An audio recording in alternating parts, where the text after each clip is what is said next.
James Stewart as the six-shooter.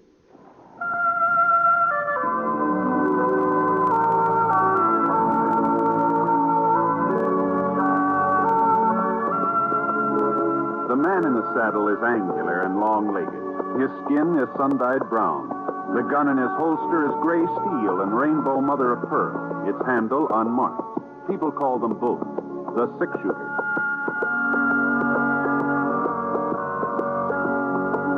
The NBC Radio Network presents James Stewart as the six-shooter, a transcribed series of radio dramas based on the life of Britt Ponset, the Texas plainsman who wandered through the Western Territories, leaving behind a trail of still-remembered legends.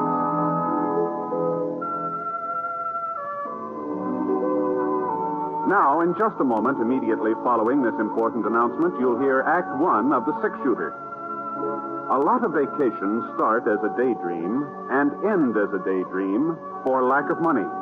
That need not happen to you. You can have extra money when you need it. Simply join the payroll savings plan for buying United States savings bonds. When your bonds mature, you'll get back $4 for every $3 you invest. And there's your extra money, your vacation, both guaranteed. Ask your employer about buying United States savings bonds through the payroll savings plan. Then join. Now, Act One of The Six-Shooter, starring James Stewart.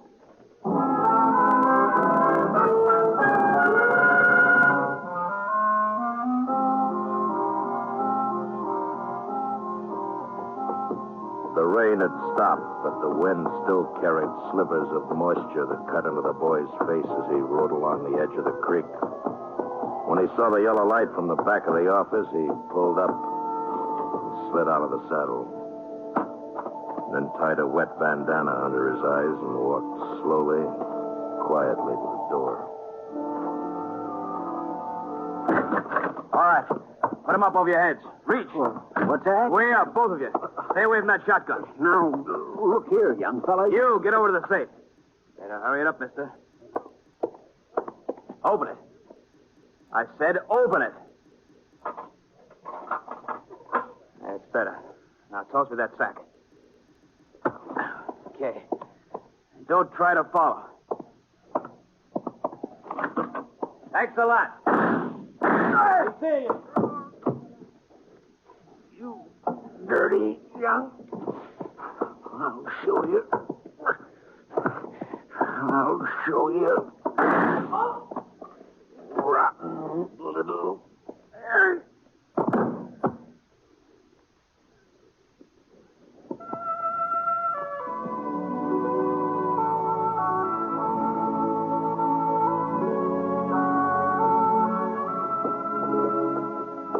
I hadn't figured on going through Clay City. It was an hour out of my way, and I was already a day late to the Jefferson Ranch where I'd signed up for the roundup, but Scar started limping from a loose shoe, and I didn't have much choice.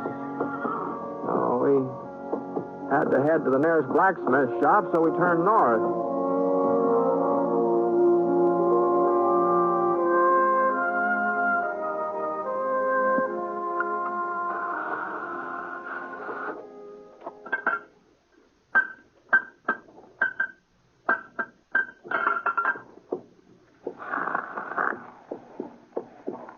Howdy, mister. What's the trouble? Well, the horse is losing a shoe here. Let's have a look. Raise it up, fella. Come on, boy. Yeah, that's split, mister. He needs a new one. Okay, boy. Can you take care of it, you think? Sure. Bring him over here. Say, what happened to Red? Fella used to own this shop. Oh, he went to Nevada chasing silver. I bought him out a few months ago. Is that so? Ah. You know, you don't look very much like a blacksmith. I'm stronger than I look. Heavier, too. Yes, sir. Well, what do you think I weigh, mister? Oh, I don't know. Hey, why don't you take a guess? Say, 120? 30? Oh, well, not more than that, I wouldn't say. You a betting man, mister? Sometimes, yeah. All right. I say I weigh over 130. And if I don't, you get the new shoe for nothing. But if I do, you pay me double. What do you say? Well, now, you got a set of scales? Don't need no scales. What do you say, mister? Is it a bet? Don't seem to be no way of proving it, though. All you got to do is lift me up. You look like a man who can judge weight. What do you say? Okay. All right, it's a bet. All right, mister, just heist me. If you don't think I weigh more than 130, the shoe is free. Come on, heist me up. I haven't ever tried to judge man's weight before, but well, here we go. Wow. Yeah. Oh, I'll be doggone. Yes, sir. I'm packed solid, mister. Real solid. Oh, you're packed tighter than a steer. You must weigh 150. You see what I tell you? 158. Horseshoe's gonna cost you money, mister. But you ain't the only one. Ever since I bought the shop, there ain't been a stranger come through Clay City but what he paid double for his first horseshoe. You ain't sore, mister? Oh, no, I'm not. That's a fair bet. Sure it was. I told you I was heavier than I look. That's what folks call me, Heavy Norton. My real name's George, but everybody calls me Heavy. What's your name, mister? Ponset, Britt Ponset. Oh, they call a six-shooter? Well, doggone it, I've heard about you, mister. I sure heard about you. Well, I sure have. Would have recognized you, too, if I'd have noticed your gun. Sure is fancy, ain't it? Say, do you mind showing it to me? No. Here, catch it. Oh, that's real fancy. Just like Sheriff Scofield said. And you know something? He says he's seen you fire 6 shots with it while Whitey Jackson was getting off his first bullet. That time down at Eagle. No, well, the sheriff kind of likes to build up a story, you know. Well, he swears it's the truth. Well, here's your gun, Mr. Ponset. Thanks. Sure. You was mighty quick in getting into Clay City. How'd you hear about it so fast? Huh? Hear about what? Why, the holdup at the Fargo station last night. Ain't that why you come? No, I was heading past town. Turned out because Scar got a loose shoe. Well, now, ain't that a coincidence? Fellow holds up the Fargo office, kills one man, maybe 2, gets away with $5,000, and 12 hours later you ride into town. You got any idea who did it? No, sir, not a single solitary one from what I hear. Like I say, the deputy agent was dead when they found him. Other fellow, Fred Wilmer, a friend of his, got shot up pretty bad. Ain't done no talking yet. Doc says maybe he never will. I see. Wow. Does Sheriff Scofield take out a posse? No, ain't nobody to go. Most of the men signed up for the Jefferson Roundup. Left town day before yesterday. Here's the Jefferson Ranch paying good money this year. Mm-hmm. You seen the sheriff this morning? No, not lately. He might be over to his office. You could try there. Yeah, I think I'll walk down there while you're fixing up Scar. Sure, Mr. Ponset. Darn good idea. Sheriff Schofield will be real glad to see you.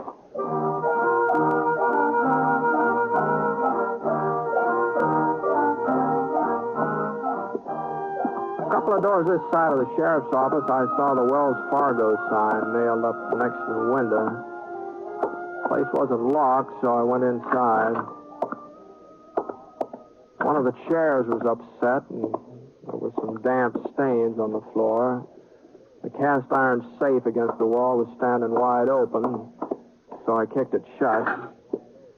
And then I went out in the back stoop. There was some more blood on the steps, and then just red mud. Right at the edge, I saw the hoof prints. They trailed off the side of the creek, and whoever made them had headed west. I let one knee down into the mud and looked at the prints real close. The horse had been wearing one shoe different from the other 3. A sharp rock must have cut into it somewhere or another. Not enough to split it, but just enough so that the print left a sort of a jagged line, like fancy handwriting. Huh. You find something, Britt? Huh? Oh, hello, Sheriff. Oh, I was just heading out your way. Yeah, just so heavy. He told me he was in town. Did you find something? I don't know. Did you see these hoof prints? Yeah. Well, Don't mean nothing. Trail gives out a mile or so down the creek at the fork. Has Clay City had any other trouble lately, eh? No, not a bit. I guess any town's got to expect a hold-up once in a while. Well, I heard it was more than that. Yeah, that's right. Fred Wilmer able to talk yet? I'm afraid not. Doc said he'd let me know first time he come around. Took him out to his ranch on the other side of town. You been out to see him since last night? There wasn't no reason. Well, it might good idea to be there just in case. I thought maybe I ought to stick and count. Well, it don't look like anything more is going to happen here. Why don't I'll get Scar and meet you out at Fred's place, huh? I can handle this alone, Britt. Well, sure. I was just offering to keep you company, Ed. I'll meet you there.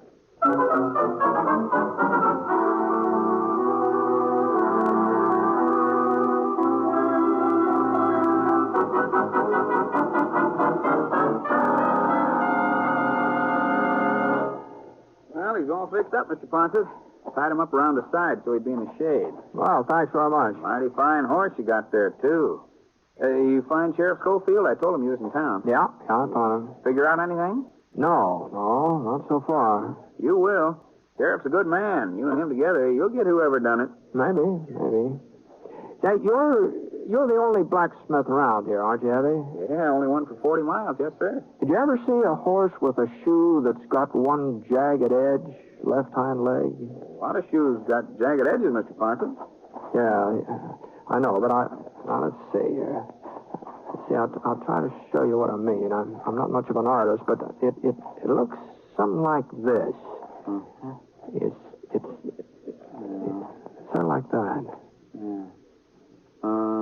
Seems to me I did see a shoe like that just the other day. Well, sure. I remember. Told me I ought to get a new one for it. Ben Scofield, that's who it was, just the other day. Ben? That's right, Sheriff's kid. You know him, don't you, Mr. Ponset? Sure. Well, I haven't seen Ben for a couple of years, though. Well, sir, you wouldn't recognize him if you saw him now. That boy just sort of growed up overnight. Yeah. Yeah, I guess he has.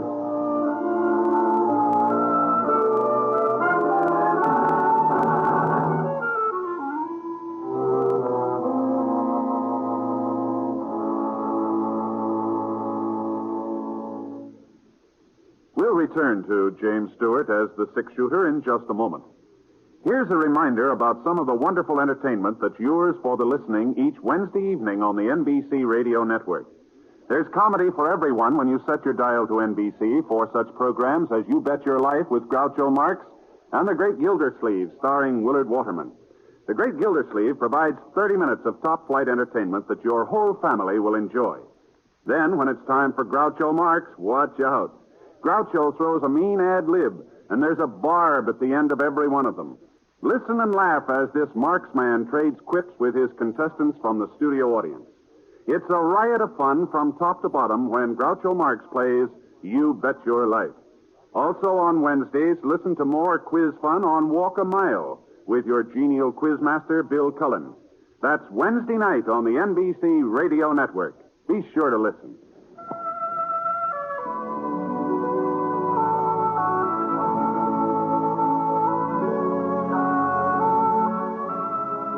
Now, Act Two of The Six-Shooter, starring James Stewart as Britt Ponset.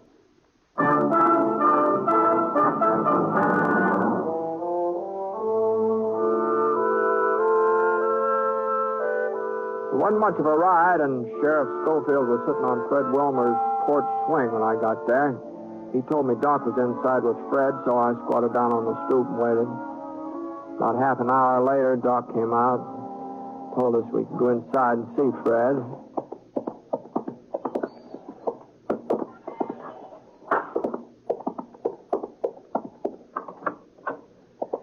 Fred was lying on a cot, breathing hard. The white cloth across his chest was stained pink, and his voice sounded like it was full of air. We was just sitting talking, Sam and me. Didn't hear the back door open. Must have left it unlocked. Turned around and there he was, holding his gun.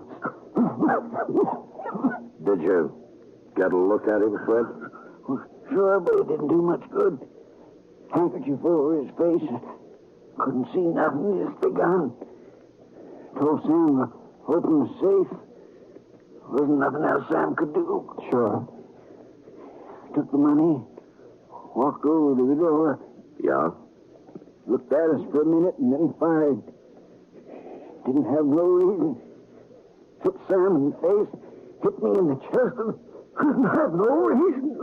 Now take it easy, Fred. It's just like he enjoyed shooting at us. That's how it was, like he enjoyed it. Maybe he was scared. He wasn't scared. He didn't have no reason. Thought he killed us both. Started down the steps. I got my hand on the shotgun and let him have it. You hit him? I don't know, maybe. He gave a yell and rode off. You go out back after him? I couldn't go nowhere, Britt. What kind of a fellow was he? Young? Old? I couldn't see his face. He's a young fellow, I'd say, though. How young? Oh, 17, 18. He was full grown. You sure? He sounded young. He moved young. Tall? Short? Medium. About the size of your kid, Ed.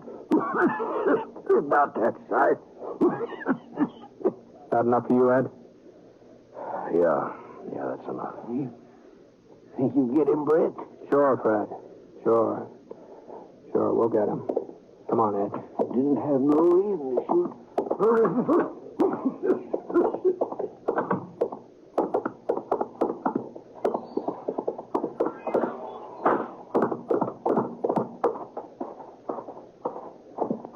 Let's go, Ed. We're wasting our time, Brett. He's got a day's head start. He'll be 40 miles from here. Not if he's shot up. Well, you go on if you want to. Well, you're the sheriff. You've got to make the arrest. You ain't never been so particular before. Maybe not.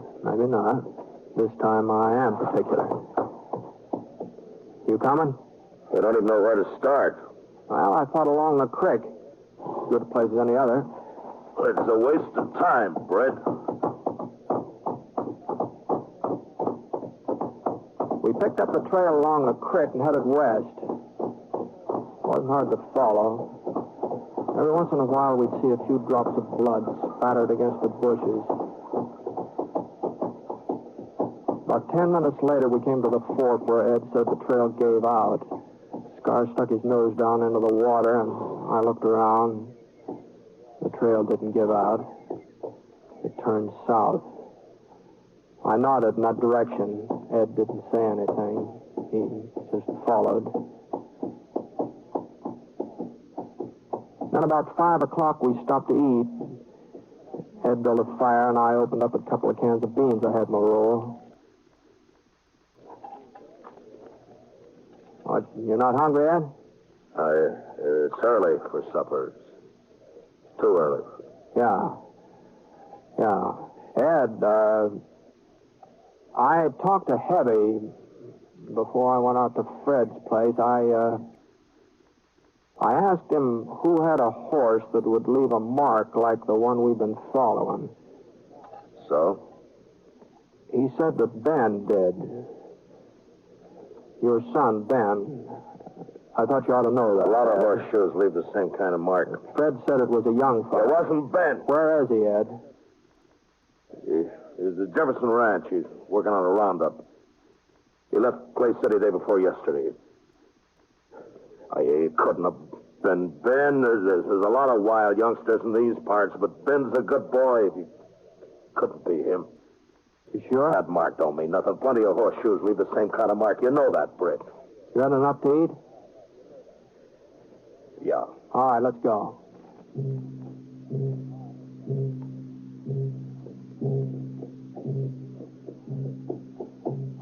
The moon came out, thin, yellow. Not real bright, but enough so we could follow the trail. For about 3 miles, there wasn't any blood sign. He must have wrapped something around the wound, wrapped it real tight, and then we found the bandage. A piece of shirt tail sopped through. For the next mile, he'd been bleeding a lot, much worse than before. He was hurt pretty bad, Ed. Yeah, looks like it. He couldn't have gone much further, could he? Hold up, Scar. Ed, Yeah? pull up. Pull over here. Look. Over there in the gully, that cabin. Yeah. Whose is it? I used to belong to Jake Levant. He died a couple of years ago. Ain't nobody living there now. There's somebody living there. What? Out back. There's a pony. We'd better go on foot.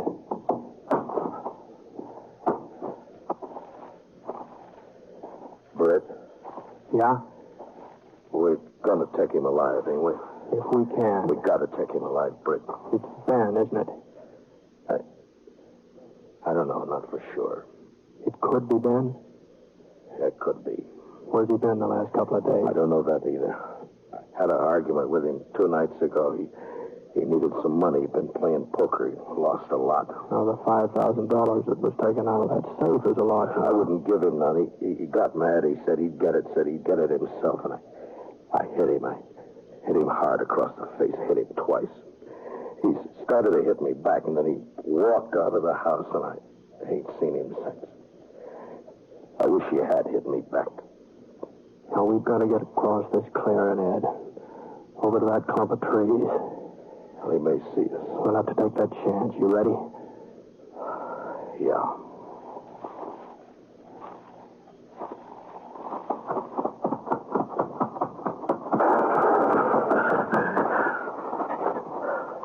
You all right? Yeah, sure. We'll stay in these trees for a couple of minutes. Okay. And then we'll rush him. It's not going to be easy to take him, Ed. Now that he's spotted us. Britt, you ain't gonna kill him. I'm not going to let him kill me. It ain't his fault, Britt. It's mine. You know that's not so. No, it's the truth. It's my fault. I broke him. I broke him like you break a wild horse. Tried to take all the fight out of him fast. You know what happens when you do that to a horse? He gets tame, but the fight's still there, and someday he turns wild again. He ain't really broke at all. I'm going to rush him alone, Ed. No, stay here. Sam Norton's dead. Maybe Fred Wilmer, too, by now. Tell him Ben won't bring him back. He's my son. I'm sorry, Ed. No, we're going back to town. Not without him. We're going back. Now, you can outdraw me, Britt, but I'll still have time to get a shot off. I'll try to get him alive, Ed. I'll try. No, don't turn your back on me, Britt. Don't be fooled. Don't make me do it, Britt. I knew he wouldn't shoot. I wasn't being brave, but I knew he wouldn't shoot. A man like Ed Scofield just don't change overnight. You can figure a man like Ed. But I hadn't figured on what happened next. Ben! It's me, Ben! You're dead! Can you hear me, Ben? Britt Ponset's coming after you! Throw out your gun, Ben! Britt Ponset's coming! No! Listen to me, Ben! It's Captain! I saw him go down, real slow, like his legs had buckled under him. I pushed myself past a couple of rocks and edged over toward the back door. The kid was in the kitchen. I couldn't see him, but I could hear him moving around, going from window to window, looking out, waiting for me. I slid past another rock. I could run for the door now or wait. The kid made up my mind for me. He knew right where I was. I took out my gun and waited. I knew he'd get nervous first. Young fellas always do. I wasn't so young. I could wait.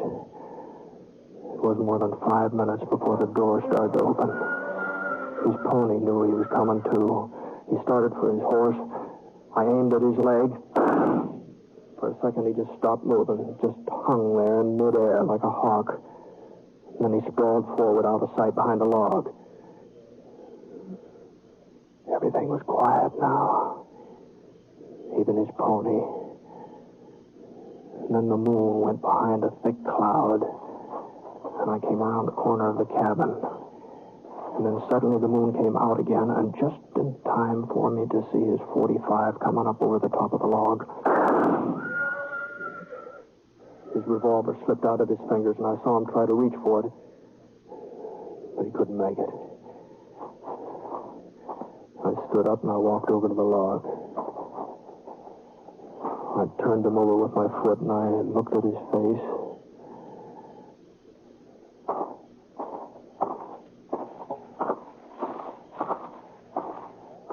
Ed? Ed? Over here. Where'd he get you? The shoulder. But I'll be all right. Is he... Did you have to... Britt? No, he's not dead. Thanks. I guess he didn't hear me calling to him, didn't know who I was. It isn't Ben. What? It isn't Ben, Ed. You sure, Britt? Yeah. This kid's got red hair. There ain't no reason to lie to me, Britt. I ain't shot up bad. I'm not lying. Ed. I knew it wasn't Ben. While I was going up there after him, I knew it. What are you talking Well, about? it just came to me. I don't know. A man don't change overnight. Neither does a boy. Well, if it ain't Ben, it's... Oh, there's a lot of tough kids in these parts. You said so yourself. Where do you suppose Ben is? Where you said he is. Jefferson Ranch, working on the roundup. The pay's good. Boy, don't change overnight, Ed. Yeah. You were able to ride back to town? Yeah, sure. Hey, I may have to take a little slow. Sure, fine. We'll take it slow. Yeah. Well, I'll get the kid. Britt? Yeah? You know something, Britt? I couldn't believe it was Ben neither. Not when he shot me. I just couldn't believe it. You know that, Britt? I know. Sure, I know, Ed.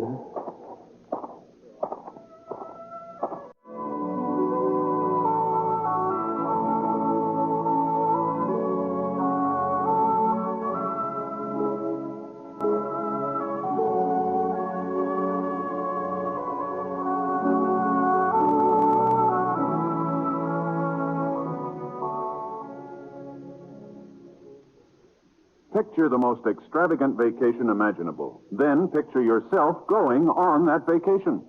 Sounds like a daydream? Well, it isn't. It's completely possible. But it does take a bit of planning, such as the regular purchase of United States savings bonds.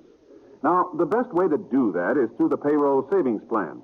That's the best way because it's the sure way to buy your savings bonds regularly. The payroll savings plan works like a charm because it's completely automatic. Your employer does everything for you. It's especially easy on you because money is saved from your paychecks before you have a chance to miss it. And when those bonds mature, you can pack your bags for that extravagant vacation because United States savings bonds pay back $4 for every $3 you put in. Join the payroll savings plan where you work. That's the way to save money regularly. Earn extra money regularly through United States savings bonds.